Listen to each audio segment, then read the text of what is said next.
Ini kedutannya luar biasa nih. Loh, kayak kejang. Saya nggak pegang. Lihat. Ini jalan ini.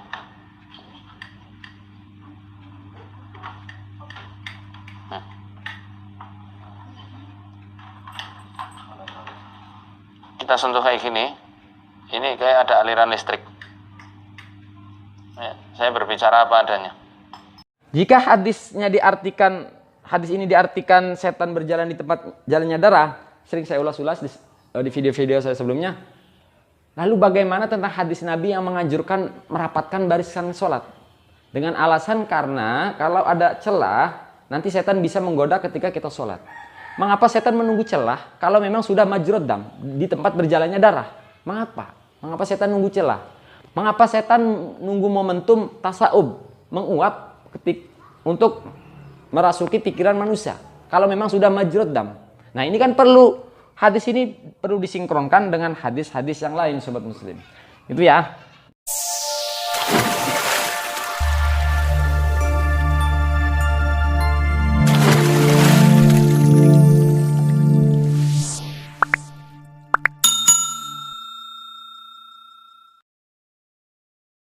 Dukun mempercayai bahwa jika sebuah kertas ataupun kulit, jika ditulis sebuah raja seperti ini, maka akan ada khodam. Ustadz Fajar sama, kata Ustadz Fajar, ya ini kan tempatnya jin. Assalamualaikum warahmatullahi wabarakatuh. Alhamdulillah wassalatu wassalamu ala rasulillah sayyidina wa maulana Muhammad ibn Abdillah wa ala alihi wa sahbihi wa man tabi'ahu wa walah ma ba'du. Sobat muslim yang dimuliakan Allah Subhanahu wa taala, tidak bosan saya ulang-ulang dengan tambahan materi walaupun dengan tema yang sama, karena kasus ini sering terjadi di kalangan masyarakat dengan begitu banyak pemahaman-pemahaman yang lebay, bahkan tidak jarang sampai menyimpang, sobat muslim. Jadi langsung saja, hadisnya sudah saya tuliskan di belakang saya ini, yaitu tentang sebuah pemahaman bahwasanya jin masuk ke tubuh manusia ketika kesurupan, ketika diruqyah. Bahkan lebih ngacak lagi, ada orang mati katanya dipercayai kibuyut masuk ke tubuh manusia, orang yang sudah meninggal masuk ke tubuh manusia. Jadi langsung saya bahas dalam satu garis besar. Jadi mengapa pemahamannya begitu mengakar kepada masyarakat, bahkan tidak hanya dari kalangan awam, para santri, praktisi supranatural, bahkan tukang ruqyah mempercayai hal seperti ini, sobat muslim ya. Makanya di video saya sebelumnya ada saya kasih judul jangan nodai ruqyah, karena ruqyah sudah syar'i. Mengapa perbedaan ini begitu luar biasa perbedaannya? Berawal dari sebuah hadis Nabi Muhammad SAW dengan dua pemahaman yang berbeda, sobat muslim. Jadi langsung saja, hadisnya seperti ini. Inna syaitana yajri min ibni adama majrud dam. Sesungguhnya setan yajri berjalan min ibni adam pada manusia majrud dam di tempat berjalannya darah. Jika hadis ini diartikan seperti ini, maka tentu kesimpulannya bahwasanya jin berada dalam tubuh manusia di aliran darah. Makanya ketika saya diskusi misalnya dengan ahli ruqyah, dengan para praktisi supranatural, bukankah ada hadis yang menyatakan bahwa jin masuk ke tubuh manusia berjalan di tempat berjalannya darah? Saya jawab begini, sobat muslim, itu pemahaman orang yang membaca hadis. Karena hadis itu bisa juga dimaknai dengan pemahaman yang berbeda. Nah, ini tadi hadisnya ya. Mengapa mereka mengartikan hadis ini berjalan di tempat berjalannya darah? Mereka mengartikan kalimah majro di sini, memposisikannya sebagai isim makan, sobat muslim. Maka tadi pemahamannya berarti berjalan di tempat berjalannya darah. Sementara dari sudut pandang saya, majro di sini saya jadikan posisinya sebagai masdar mimi, sobat muslim. Maka artinya inna syaitona, sesungguhnya setan yajri berjalan, maksudnya menggoda manusia majrod dam seperti berjalannya darah. Jadi dari pemahaman saya bahwasanya setan itu akan selalu menggoda manusia selama manusia itu masih hidup, selama darahnya masih mengalir. Nah, apakah pemahaman ini yang benar, sobat muslim? Ataukah ini? Tentu saya tidak boleh ego. Saya garis besari dengan wallahu a'lamu bis-shawab ya. Saya nggak merasa paling benar, sobat muslim. Namun dalam kesempatan ini saya ingin memberikan uraian pemahaman sebagai pembanding dari pemahaman yang sudah ada, yang mengakar di kalangan masyarakat, bahkan dari kalangan para dukun. Saya memberikan perbandingan saja gitu. Jadi sekali lagi saya memposisikannya lafadz majrur di sini sebagai masdar mimi, sehingga artinya sesungguhnya setan berjalan menggoda manusia selama manusia itu hidup. Itu sahabat muslim. Nah, ini apakah ini yang paling benar? Wallahu a'lam bishawab. Namun kita boleh menganalisa apakah ini ataukah ini. Nah, jika hadis ini diartikan setan berjalan di tempat jalannya darah, sering saya ulas-ulas di video-video saya sebelumnya. Lalu bagaimana tentang hadis Nabi yang menganjurkan merapatkan barisan sholat? Dengan alasan karena kalau ada celah, nanti setan bisa menggoda ketika kita sholat. Mengapa setan menunggu celah kalau memang sudah majrud dam di tempat berjalannya darah? Mengapa? Mengapa setan nunggu celah? Mengapa setan nunggu momentum tasaub, menguap untuk merasuki pikiran manusia kalau memang sudah majrud dam? Nah, ini kan hadis ini perlu disinkronkan dengan hadis-hadis yang lain, sobat muslim. Itu ya. Nah, itu lagi. Jadi kalau dalam pemahaman yang ini, simpel. Setan akan menggoda manusia selama manusia itu masih hidup. Simpel. Tidak butuh hadis yang lain sebagai pembanding. Kalau pemahamannya seperti ini, di tempat berjalan darah, maka akan berbenturan dengan hadis-hadis yang lain, sobat muslim. Misalnya lagi, riwayat yang sangat masyhur ketika Umar bertemu setan. Dalam arti begini ya, saya jelaskan spesifiknya. Artinya Allah membuka hijab kepada Sayyidina Umar, sehingga Sayyidina Umar dapat melihat setan. Dan akhirnya si setan tahu bahwa dia melihat Sayyidina Umar, terlihat oleh Sayyidina Umar radhiyallahu anhu. Akhirnya setan lari terbirit-birit. Gitu sahabat muslim ya. Nah, karena ada sebuah pemahaman setan berjalan di tempatnya darah, akhirnya kita mempercayai bahwa setan mengambil alih kesadaran kita ketika reaksi ruqyah. Lalu misalnya kalau saya dituntut menjelaskan lalu bagaimana tentang reaksi ruqyah ya. Insya Allah saya akan ulas dalam kesempatan video kali ini, walaupun sebenarnya di bagian kecilnya sudah saya bahas di video saya sebelumnya. Nah, jadi dalam pemahaman para praktis supranatural, tukang ruqyah, bahwasanya setan mengambil alih ketika histeris itu ya kata-katanya dari setan. Nah, kalau pemahamannya ini sobat muslim, di sini setan akan mudah memberikan kesesatan kepada manusia. Walaupun kadang kesesatan setan itu, perintah sesatnya itu dikemas dalam kemasan yang seolah-olah sepintas islami. Misalnya saja menyuruh sholat. Jadi ketika ada misalnya orang yang kerasukan syekh, yang ngakunya syekh, ini pasti biasanya nyuruh sholat. Jadi si jin ini memanipulasi pikiran kita, memberikan siasat agar meyakinkan masyarakat orang awam bahwa yang merasuki ini adalah syekh. Ini kacau sobat muslim.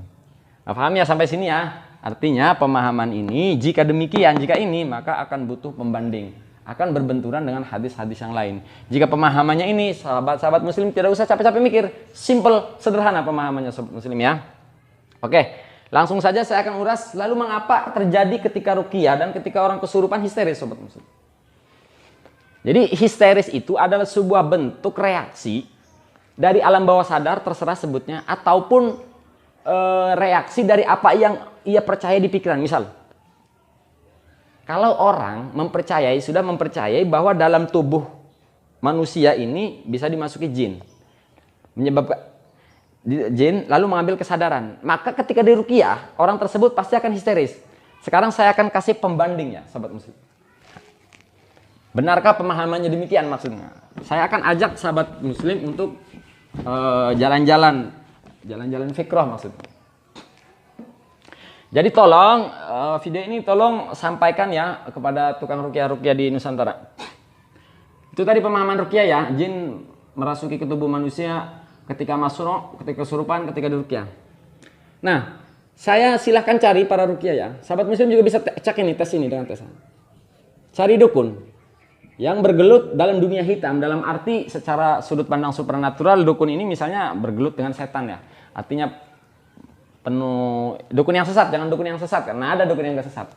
Cari dukun yang benar-benar menyimpang lah, yang benar-benar bergaul dengan praktek-praktek setan. Dukun ini coba kasih sugesti. Sugesti dihadapkan dengan tukang ruqyah. Misalnya di sini ruqyah, tukang ruqyah, peruqyah. Nah, kalau si dukun ini menolak, walaupun bacaannya sampai Al-Quran selesai, ketika dia menolak, maka tidak akan ada reaksi. Kata si ruqyah ketika diskusi semalam, bahwa di si dukun itu Kang, kalau mau saya ruqyah disuruh istighfar, disuruh sholawat, disuruh tetek bengek. Nah, saya bilang, perintah-perintah ini adalah bagian kecil daripada sebuah sugesti. Artinya walau ketika si dukun ini nolak, insya Allah tidak akan reaksi. Si dukun tersebut bilang, coba buktinya kalau nggak ada penyakitnya nggak reaksi. Saya bilang gini kepada si tukang ruqyah tersebut. Carikan nanti saya tes orang yang sehat secara medis, saya akan cek. Kita lakukan tes, cek kesehatan seseorang, lalu saya sugesti agar bereaksi di tukang ruqyah. Lalu saya sugesti, lalu saya bawa ke tukang ruqyah. Insya Allah akan ada reaksi. Jadi yang saya bahas di sini adalah reaksi ya, bukan ruqyah. Soal ruqyah kita sama-sama sepakat pengobatan ala Nabi Muhammad SAW. Jadi tidak dalam konteks membahas ruqyah. Tolong jangan dipelintir video saya ini ya. Jika orang itu sehat, tidak ada jin lah kasarnya. Di ruqyah jika dia disugesti dulu, saya yang mensugesti ya, saya yang mensugesti, lalu saya bawa ke tukang ruqyah, insya Allah ada reaksi. Sebaliknya jika dukun menolak, maka tidak ada akan reaksi. Samalah sobat muslim yang benar-benar menolak ataupun tidak percaya terhadap reaksi ruqyah, silakan cek di ruqyah, maka insya Allah tidak akan ada reaksi. Yang ingin saya bahas, yang saya ingin tegaskan adalah reaksi itu yang di ruqyah ataupun orang kesurupan itu hanya ekspresi dari apa yang ia percayai di luar kesadarannya sobat muslim. Simpel, sederhana, menurut saya mendekati sain lah, atau bisa disebut sain. Itu ya jawaban saya misalnya ketika ataupun kalau saya dituntut, yang nyatanya kelubukan, wong nyatanya bla bla bla. Awas sobat muslim, permainan jin di praktek-praktek seperti ini sangat-sangat dahsyat. Makanya saya teringat hadis Nabi dalam kitab Lubabun Hadis ya, yang berbunyi wala faqihun wahidun asyaddu ala syaitani min alfi abidin. Sungguh satu orang yang faham pada agama asyaddu lebih berat ala syaitani menurut setan min alfi abidin ketimbang 1000 ahli ibadah yang non faham agama. Apa? Setan itu biasanya kadang nih ketika saya curhat ya, pengalaman waktu zaman saya dukun. Itu setan itu datang ke kita itu si jin itu bangunin kita tidur suruh sholat. Ini kesannya seolah-olah malaikat banget. Mengapa? Mereka bersiasat agar yakin bahwa yang datang malaikat. Karena menyuruhnya sholat. Makanya sering ketika saya diskusi dengan mantan-mantan praktisi, pernah tidak yang datang begitu nyuruh ngaji, yang nyuruh memperkuat tauhid. Setan ini biasanya sobat muslim terbongkar ketika orang memperdalam pengetahuan agama, tapi tidak terbongkar kalau dia cuma muter-muter tasbih ya. Apalagi dengan tujuan kesaktian. Saya ulang di sini, saya tegaskan saya tidak anti ruqyah, bahkan tidak hanya ruqyah sobat muslim. Ini ruqyah ini sudah sahih, metode pengobatan Nabi Muhammad SAW. Bahkan saya tidak anti hijab. Apalagi ini yang berbuat bajir. Saya bahkan tidak anti azimat.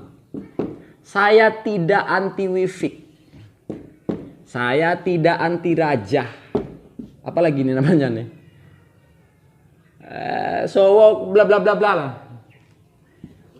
Tapi video-video saya sering mengupas hal-hal ini, memang terkesannya saya seolah anti, tidak sobat muslim. Jadi di bagian kedua ini, oke, saya tutup dulu pembahasan yang pertama, bahwasanya intinya menurut pemahaman saya, silakan ikut silakan tidak. Jin masuk ke tubuh manusia ketika kesurupan sulit diterima sobat muslim. Mengapa? Karena nanti akan ada dua roh, dua jasad dalam satu titik. Jadi rohnya jin, jasadnya jin masuk ke tubuh kita. Kita ini ada tubuh, ada roh juga. Nanti akan ada terjadi ketalazuman ya, penyatuan. Ini sulit. Loh, bukankah ada dalam riwayat itu Nabi ketika ada seorang ibu membawa anaknya, ada gejala aneh kepada anaknya, makan ini sampai istilahnya kalau sekarang sebaskom gede lah, kan gejala aneh. Akhirnya ketika dipegang oleh Nabi, dipegang dadanya, kata Nabi, ukhruj yang aduallah, lalu dari si anak tersebut keluar setan yang berbentuk kera ya, monyet sobat muslimnya, berbentuk kera. Nah, ini berbentuk fisik setannya, bermetamorfosis atau merubah bentuk. Dan gangguan ketika itu, jin yang masuk ke tubuh manusia itu tidak mengganggu kesadaran, mengambil kesadaran si anak tersebut sobat muslim. Hanya saja gejalanya rakus makan. Nah, karena memang si setan ikut makan. Makanya kenapa Islam mengajarkan untuk membaca basmalah sebelum makan. Nah, ini sinkron dengan riwayat Nabi Yunus yang masuk ke perut ikan. Nah, beda sobat muslim, awas ya. Pemahaman mayoritas para praktisi, para tukang ruqyah masuk ke tubuh manusia ketika kesurupan, mengambil alih. Beda kasusnya dengan riwayat yang tadi, kisah yang tadi. Nabi mengeluarkan setan dari tubuh manusia, itu setannya hanya bersarang di perut dan keluar dalam bentuk fisik si setannya ya, dan hanya pengaruhnya terhadap makanan. Artinya tidak ada ketalazuman, tidak ada penyatuan. Kalau roh kan dalam jasad kita kan menyatu. Sama ketika Nabi Yunus, saya ulang, Yunus. Nabi Yunus ketika masuk ke tubuh ikan, maka Nabi Yunus tidak mempengaruhi gerak si ikan, tidak mempengaruhi kesadaran si ikan. Kenapa? Rohnya Nabi Yunus di tempatnya jasadnya Nabi Yunus dan roh si ikan terhadap ikan. Ini sama kalau orang makan cacing, misalnya makan cacing binatang hidup makan, ya bisa. Di binatang ada roh, tidak ada ketalazuman dan tidak ada paling ya efek-efek sakit, tapi tidak sampai mengambil kesadaran. Ini sangat tidak logis, sahabat muslim. Jadi balik lagi, yaitu pokoknya terserah sahabat muslim ya, mana pemahaman yang paling mendekati pada hadis Nabi Muhammad SAW. Di tahap berikutnya saya akan membahas tentang azimat, karena saya merasa terganggu dengan videonya tukang ruqyah juga ya, yang sangat fenomenal, terkenal skala nasional, sudah Ustadz Faizar dari Muhammadiyah. Yang ketika itu Ustadz Faizar meruqyah seseorang, lalu di rumahnya ada azimat, sahabat muslim ya. Azimat bisa apa aja, namun ketika itu tulisan ayat Al-Quran biasanya salamun qawlan rabbir rahim, namun dalam seni kaligrafi tersebut ada asma ashabul kahfi ya, yang di tengahnya ada kitmir. Menurut beliau kitmir ini nama anjing, tamliha maksalmina ya. Biasanya begini, tulisnya melingkar, nama asma ashabul kahfi begini, di tengahnya nama anjing, ashabul kahfi kitmir. Ini kan nama anjing, kok disandingkan dengan ayat Al-Quran? Ini kan penghinaan. Jawabannya dari saya ialah begini, kepada seluruh tukang ruqyah juga, kepada kelompok-kelompok Wahabi yang anti azimat, bahwasanya ini tidak mensejajarkan ayat Al-Quran dengan nama Ashabul Kahfi. Tidak, sobat muslim, ini hanya karena karya seni. Itu saja jawabannya ya. Nah, ini sama misalnya ketika ada sebuah bacaan ya Allah, ya Rasulullah, Syekh Abdul Qadir Jilani, ya ini bukan berarti sama menyamakan misalnya makhluk dengan Allah. Naudzubillah, tidak. Kalau tujuannya memang begitu, maka ya kufur. Wong di Saka'ara saja tertulis nama Allah dan Nabi Muhammad. Apakah berarti Allah mensejajarkan Nabi Muhammad dengan Allah? Tidak, sahabat muslim. Bersandingnya tulisan bukan berarti menyandingkan kedudukan, apalagi menyamakan. Naudzubillah min dzalik, sahabat muslim. Jadi mengapa saya terganggu dengan Ustadz Faizar? Ustadz Faizar ini dengan tukang ruqyah yang lain ada satu titik persamaan, satu titik pemahaman yang sama dengan dukun, sahabat muslim. Yaitu ketika menyikapi masalah azimat. Saya kasih contoh saja misalnya seperti ini ya. Misalnya begini ya. Contoh saja ini sahabat muslim ya. Biasanya di sini nama Abu Bakar, Umar, Utsman, di sini Ali biasanya ya. Di sini biasanya nama malaikat 4 Jibril, lalu di sini ada ya Allah, bla bla bla ilah ya. Di sini biasanya ada kalimat tauhid, la ilaha illallah Muhammad Rasulullah. Nah, intinya azimat lah, apapun bentuknya azimat ya. Jadi para ulama itu menyikapi azimat ini, insya Allah ada dalilnya, insya Allah siap saya suguhkan ya. Kalau videonya cukup, tapi kayaknya terlalu panjang ya. Para mazhab Imam Maliki, Imam Hanafi, Imam Hambali, Imam Syafi'i, yang hanya terjadi perbedaan itu sedikit di mazhab Maliki, tidak boleh apabila tujuannya dengan menolak ain. Itu pun apabila bukan dari Al-Quran. Jika dari Al-Quran sah-sah saja apabila niatnya tabarruk. Artinya apa? Sepakat jika meyakini bahwa dalam sebuah azimat ini ada khodam ya, ada jin, maka ya tidak boleh. Ini sudah pemahaman yang menyimpang.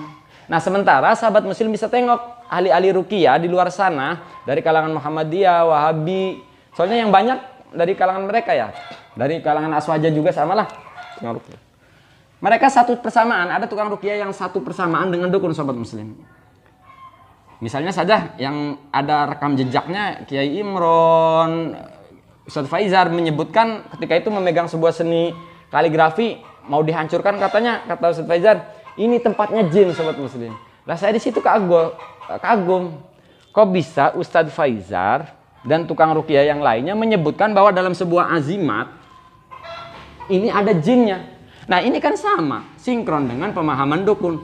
Dukun mempercayai bahwa jika sebuah kertas ataupun kulit, jika ditulis sebuah raja seperti ini, maka akan ada khodam. Ustadz Faizar sama, kata Ustadz Faizar, ya ini kan tempatnya jin. Loh, ini ayat Al-Quran kok tempatnya jin? Kita merasa tersinggung dan terganggu lah, karena di sini ada tulisan Al-Quran, sobat muslim. Dan soal katanya menyamakan, mensejajarkan nama anjing dengan ayat Al-Quran, ya tidak menyamakan. Wong ini cuma sebatas tabarruk. Sekali lagi, saya ingin berusaha moderat ya. Bagi yang memperbolehkan secara mutlak, tolong hati-hati. Azimat memang oleh para ulama tidak dilarang apabila dalam tulisannya tidak mengandung syirik. Awas, jangan yang bersifat asumtif ya. Penyebutan ya Allah, ya Rasulullah, ya Syamsul Qadri Jalani itu asumtif ketika misalnya orang Wahabi Salafi menyebut itu kan mensejajarkan dengan Allah. Tidak. Itu asumtif, bersifat asumtif. Misalnya sampai meminta kepada makhluk. Nah, baru tidak boleh kan sobat muslim, namanya syirik. Janganlah yang suka menggunakan azimat, janganlah sampai meyakini di sini ada khodam, meyakini mendatangkan manfaat. Penggunaan media azimat ataupun wifik ataupun raja sebatas tabarruk, ngalap barokah. Dan soal yang anti tabarruk ini persoalan khilafiyah. Kok jadi langsung ke syirik sobat muslim? Tapi nyatanya realita di lapangan tukang ruqyah ini menyebut bahwa azimat ini tempat jin. Nah, sama kan? Ini apa ya? Kontradiksi gitu pemikirannya tukang ruqyah. Seolah-olah anti dukun, tapi nyatanya dia para tukang ruqyah ini ya, sebut saja misalnya si Rocky ini artinya tukang ruqyah sama si dukun. Kok bisa satu persamaan ya, ada satu persamaan, malah lebih bahayanya di tingkat sebuah keyakinan, kepercayaan ada sama-sama ada jinnya kan gitu ya. Padahal kalau persoalannya saya nggak pakai wafak, ya enggak apa-apa lah, lebih bagus itu. Saya pakai wafak, ya ditafsir. Kalau orang awam sebaiknya jangan hindari. Makanya sering saya sampaikan, untuk orang awam yang belum begitu memahami terhadap ketauhidan sebaiknya hindari azimat. Namun yang bagi tidak memakai azimat, tolong jangan main mudah mensyirikan orang yang menggunakan azimat sobat muslim ya. Apalagi langsung ke azimatnya. Ini kan syirik. Ini lebay sobat muslim. Jadi dari apa yang saya urai ini sebenarnya tetap saya akan pulangkan kembali kepada masyarakat, kepada jamaah. Silahkan. Saya hanya berusaha mengurai, memberikan perbandingan agar sahabat muslim bisa menimbang dari kedua sisi. Sebenarnya saya di tengah-tengah ini sebenarnya. Saya tidak juga ikut ahli ruqyah yang punya percaya jin masuk ke tubuh manusia lalu mengambil kesadaran. Saya tidak ikut mereka. Saya juga tidak ikut mereka tukang ruqyah yang menyebutkan di wapak ada azimat, ada jinnya. Saya juga tidak ikut. Karena saya juga tidak ikut para dukun yang menyebutkan ini ada azimat. Ini tidak ikut ya. Ayo kita berpikir secara dewasa, secara luas, secara ilmiah, analisis dan logis agar tidak tertekan di dua ekstrim ini. Karena kalau menurut saya sobat muslim ya, ini dua ekstrim. Ini ekstrim kiri, dukun ini. Yang kanan, ini ekstrim kanan. Ini mayoritasnya orang-orang Wahabi. Makanya pernah beberapa bulan yang lalu kepada sahabat saya di salah satu kelurahan masih di wilayah Kecamatan Tanara, saya masih ingat tuh, ngomong ke teman saya bahwa hati-hati Wahabi menyebarkan fahamannya melalui ruqyah sobat muslim. Ternyata habis maghrib, ngomong itu sebelum maghrib, habis maghrib ketemu orang yang sudah terpapar ya, bukan jadi Wahabi, terpapar paham-paham Wahabi. Pesan saya di akhir ataupun di penghujung video ini kepada masyarakat awam, sebaiknya hindari azimat.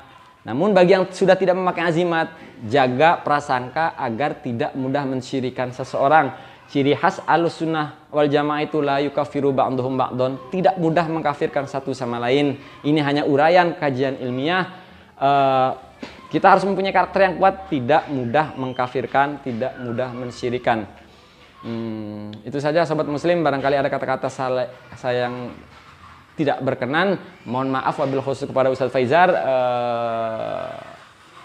Secara fikroh, secara tontonan saya terganggu sehingga saya akhirnya bersuara. Mengapa saya bersuara di sini? Karena tidak ada media saya untuk kepada Ustadz Faizarnya ya.